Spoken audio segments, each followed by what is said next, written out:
الله الرحمن الرحيم. maanta waxaynu u soconaa magaalada xeebeedka Garacad waxaynu ka dhaxmarnaa waa galkacyo waxaynu u sii jihaysanahay Garacad insha Allah muuqaalada dan waxaad ku arki doontaan Garacad xeebtii dhulka la sii maray greenka beeraha nimcada Ilaahay marka soo socod wanaagsan.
project waxaan ku soo gabagabeeyno ku fantasiyano saaxiibadana kalena waa soo dalxiisinay say dalxiis entertainment ku qaataan marka inta baan shidan doonaa waa cashanayna marka hore kadibna nawal hay waa nawal xogaa inaha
ما شاء الله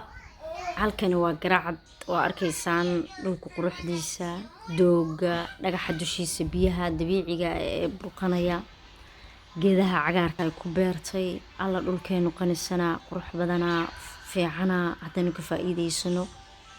qaniin baan noqonahay meesha maanta dadka Soomaaliyeed ay sabool ka yihiin iyo koo haysta hanti Ilaahay ugu deeqay Ilaahuna garansi halkan ay u jeedaan waa isla xeebta Garacad biyuhu markay ka soo rogmadaan xeebta oo dhuxunta dul yimaadaan xunbadaas ay reebaan ma sha Allah Garacad maqaamka ugu sareeyay marasa waxay u baahan tahay markan in la shaqaysiyo way shaqadeeda ay hirgasho guul ummadda Soomaaliyeed ummadda gobolka Mudug ummadda reer Garacad oday cimila adarroba ciidiyo oo dhulka wada cagaaran hawada carfigiyo udgoonka ayaan caashaqa ku beernay hawada carfigiyo udgoonka ayaan caashaqa ku beernay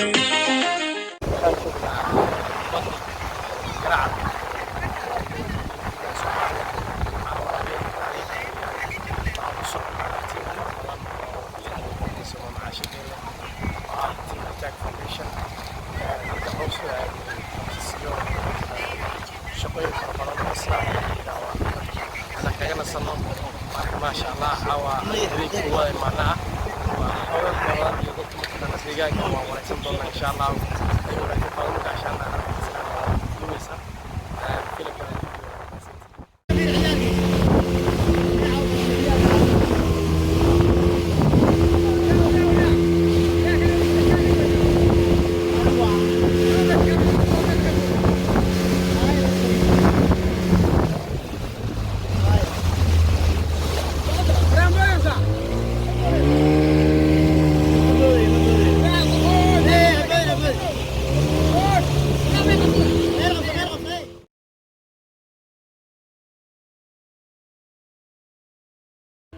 waxaan ku dhex damaashaadeynaa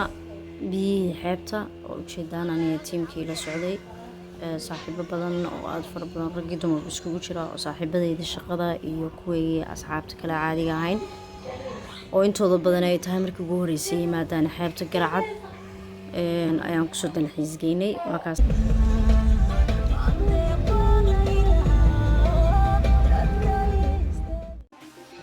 واتاي انتا سوينو جيجا برامج كيني لايك شير كومنت سبسكرايب ادو ما سنتين